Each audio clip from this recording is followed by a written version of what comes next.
My wife quit to be a trad wife, then lost her mind when I filed for divorce. The dream we built. I was 40 years old, and for the first time in my life I thought I had made it. My name's Ethan, and I spent the better part of 15 years grinding through mud, rain, and blistering heat to build a home, a business, and what I thought was a stable marriage. Elena and I weren't flashy people. We worked hard, paid off our mortgage on a modest 3-bedroom house, and finally reached the kind of financial peace most people only dream about. She was in NHS management, pulling in a solid income, and I ran a small but busy renovation company, me and my crew, Marcel, Tony, and Adam. Real salt-of-the-earth guys who showed up, worked hard, and never complained. I started with nothing but an old Ford Transit van and calloused hands.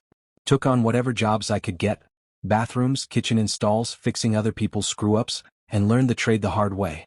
The kind of hard where you redo work for free just to keep a customer happy. But I got better. Built a reputation. 5 years in, I had my own team and a 6-month waitlist. For a while, Elena was proud of me. She'd pack my lunches, help with invoicing, even brag to her friends that her husband built dreams with his hands. We weren't rich, but we were finally breathing. But something started to shift once we weren't scraping to survive. Elena, the woman who used to mock flashy people, began eyeing bigger homes. Fancier kitchens.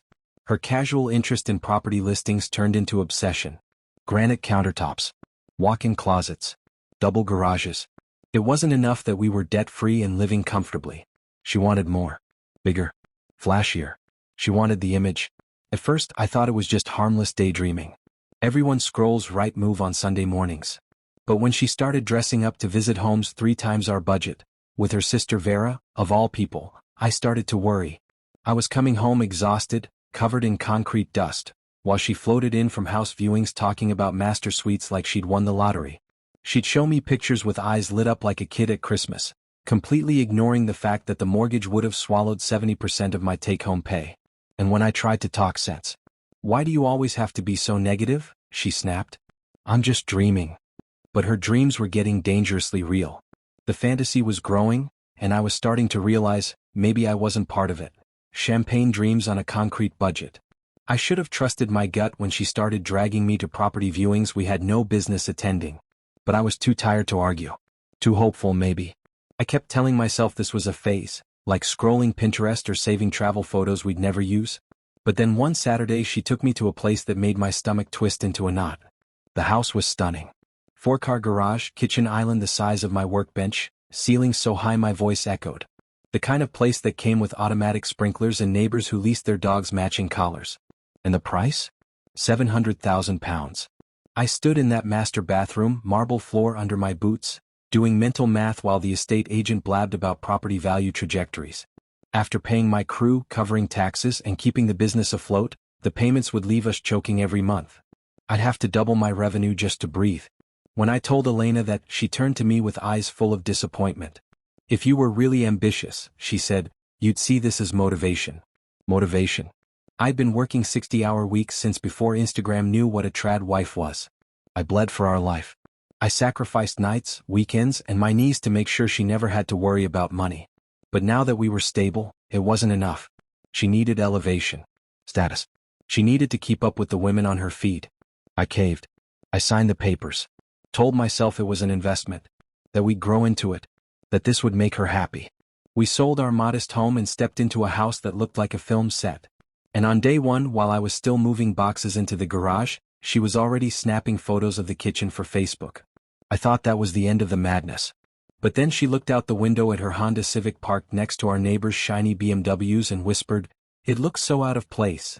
I didn't know it then, but I'd just bought the first luxury she'd used to measure my worth. And it wouldn't be the last. The Trinity and the BMW. The first mortgage payment hit like a punch to the chest. And then came the car.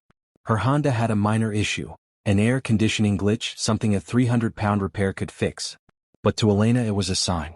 A symbol, she said, of how we'd outgrown mediocrity. "All the neighbors have nice cars," she murmured one morning, gazing out the window like the Civic had insulted her bloodline. "It's embarrassing." So we leased a BMW. Her dream car. Midnight black, with leather seats that probably cost more than my entire van's interior. She promised to pick up overtime to cover it. Promised this was the last thing she'd ask for. She never worked those hours. Instead she started calling in sick. Taking long lunches. acting like the BMW came with a new personality package. Her job, once a badge of pride, became a burden. She started saying things like, "I'm tired of being masculine all day." And that's when the Trinity arrived. Every Thursday night I came home to find Vera, Inz, and Zara parked in my kitchen like they paid rent. Vera, the twice-divorced queen of alimony who hadn't worked in over a decade, led the pack with wine in one hand and opinions in the other. Inz, married to a finance bro, wore designer bags like medals. Zara, planning a wedding with spreadsheets and delusion. These women made entitlement an art form. They gassed Elena up, told her she deserved more, that I needed to step up. I was laying tile at 7 a.m. while they sipped Chardonnay and shared Pinterest boards of six-figure kitchens. The house became their clubhouse. My home, my hard-earned sanctuary, turned into a stage for wine-fueled lectures on knowing your worth. And Elena? She soaked it all in. Soon she wasn't asking if we could afford things, she was announcing them. The BMW wasn't the end. It was the start of a new reality. One where my labor wasn't enough, because my image didn't match their fantasy. And I realized, I wasn't married to a partner anymore. I was sponsoring a performance. Chapter 4. The Cult of the Soft Life. It started with sourdough videos. One night, I walked in from a 12-hour job to find Elena curled up on the couch, eyes glued to her phone. She didn't even look up. "Look at this," she said, shoving her screen in my face. On it was a 23-year-old influencer in a vintage apron, kneading bread in a sun-drenched farmhouse kitchen. Caption: "My husband works so I don't have to." Femininity restored. Elena's eyes were sparkling. Mine were bloodshot. From that night on, it was all feminine energy and submission mindset. My wife, once a manager who juggled budgets and deadlines, now quoted women with ring lights and zero responsibilities. She started saving Pinterest boards of 1950s kitchens, vintage dresses, even baby names we weren't planning to use. But the strangest part? She wasn't doing anything. She wasn't cooking more, or cleaning, or managing the house. She talked about embracing the lifestyle, but outsourced the labor. "I'm still transitioning," she'd say. "It's about mindset first." Mindset. Meanwhile, I was fixing fences, eating gas station lunches, and scraping together savings while she watched videos about quitting work and being cherished. And then she said it. "I think I want to leave my job." I wasn't meant for the corporate world. I asked her, gently, how she planned to contribute. Her answer? My energy would be different. That was it. Her energy. The woman who used to make spreadsheets now thought vibes would pay the mortgage. So while she dove deeper into this fantasy, I got to work. For real. I opened new business accounts. Moved income streams. Documented conversations. Screenshotted her posts, her comments, her journey. If this ship was going down, I was going to swim. And one night, as I listened to her and the Trinity praise some YouTube husband who bought his wife a $2,000 mixer as a thank you for existing gift, I realized I was married to someone who didn't love me anymore. She loved the version of herself she saw online. The final offer. Elena's transformation wasn't just aesthetic anymore. It was militant. She began using phrases like high-value woman, without a trace of irony. According to her, she was now a rare gem, deserving of luxury, leisure, and total financial support simply because she existed. And the Trinity? They cheered her on like she was Joan of Arc in a face mask. "You need to establish your worth," Vera said one night, sipping wine like it was Holy Communion. "Men don't respect what they get for free." This, from a woman living on 2 alimony checks and expired Chardonnay. I bit my tongue. But inside I was boiling. Elena stopped hiding her contempt. Her job became the enemy, her responsibilities optional. She called it, embracing her feminine energy. I called it what it was, quitting without saying the word. And one day she finally made it official. She came home beaming, her sister trailing behind her like a wedding planner at a cult ceremony. "I'm ready," she said. "Ready to step into my role fully. I'm done working." There was no discussion. No compromise. Just a decree. So I made a decree of my own. "Fine," I said. "You want to be a traditional wife? Then be one." I laid it out. Up at dawn with breakfast, spotless home, no cleaners, homemade lunches, dinner ready, bath drawn, and bedroom duties included. The full 1950s package. She froze. "That's not what I meant," she whispered. "That's exactly what you've been preaching for months," I replied. "You want the fantasy? Then live it."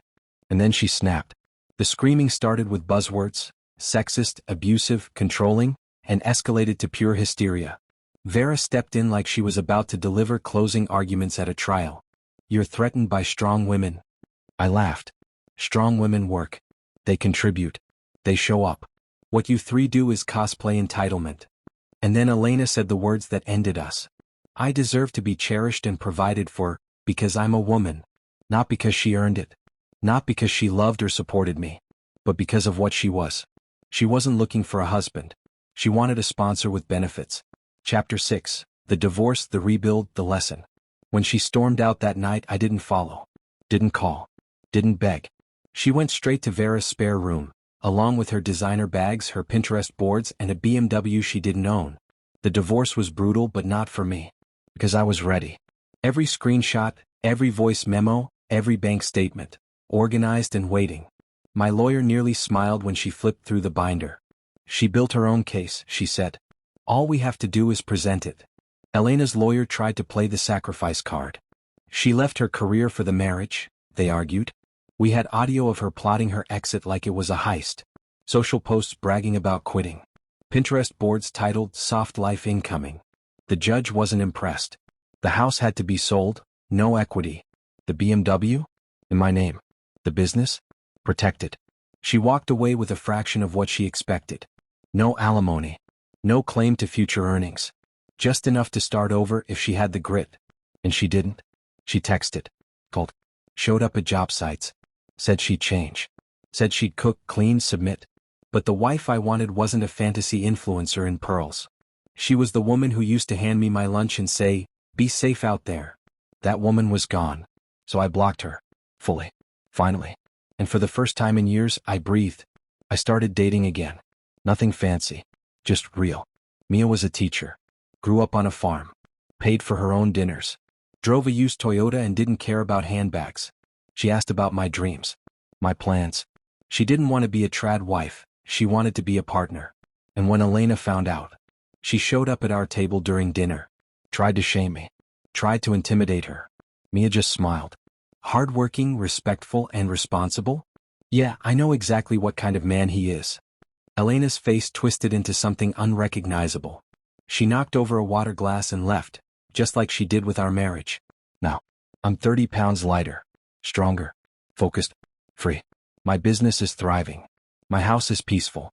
And my relationship isn't based on aesthetics, hashtags, or fantasies. It's based on something no algorithm can teach: respect. And that's what I'll never compromise again.